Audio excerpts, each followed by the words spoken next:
I'm David James. I'm here to help you speak English with confidence. The purpose of this video is just to demonstrate to you some of the methods I use, because many people who come to me, they speak English, but they have two problems. One, they feel they don't speak fluently enough. Secondly, they have a limited vocabulary, so they feel they're using the same words over and over. In recent years, I've taught hundreds of students in probably something like 20 countries.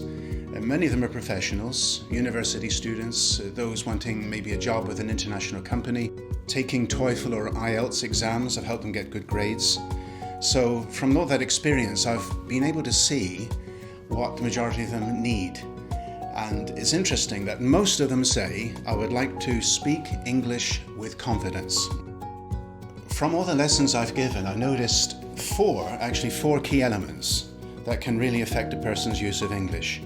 The first one is using the definite-indefinite article, a and the. This is a nightmare for students learning English. When do you use a? When do you say the? When don't you use them at all? I can help you with that. Second point, prepositions. These little words like for, in, from, at, to. Again, another nightmare for students. 30% of English is made up of those little words. So if you learn to use them properly, naturally your fluency increases. The third one is tenses, of course. You've got to be comfortable using past, present, future tenses and all their different variations.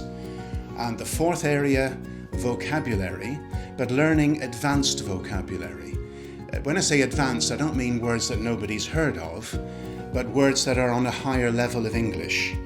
Words like tantamount, sporadic, obsolete, oblivious. These are sort of words that are so useful and can expand your command of the English language. Some years ago, I attended an amazing seminar in Toronto, Canada that was teaching accelerated learning methods for teaching English. And there's something I took away from that course that really stuck with me, and I got into learning all about how the brain works. And there was one very basic principle: the brain thinks in pictures.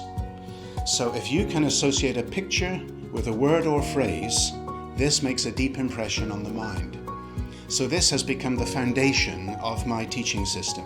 For example, the word sling in English, the verb to sling. Now, informally it means to throw something, but the actual meaning of sling is to hang something, usually by straps. So the past tense of sling is an irregular verb, is slung. Now let's look at this picture and examine the picture. Now look at the simplified sentence alongside it. It says, she walked quickly up the street carrying a bag on her shoulder. But now let's look at that with more advanced English. She hurried up the street with a bag slung over her shoulder.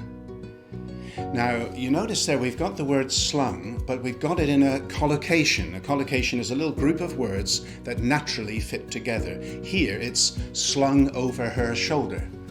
So you see the picture, you've now got the phrase, and you can use that now anywhere you're describing someone who's carrying something hanging on their shoulder. Pictures, sentence examples, and then, of course, repetition. And that's all part of my course. Partner with me, and you'll be amazed in a short time you'll be speaking English with real confidence.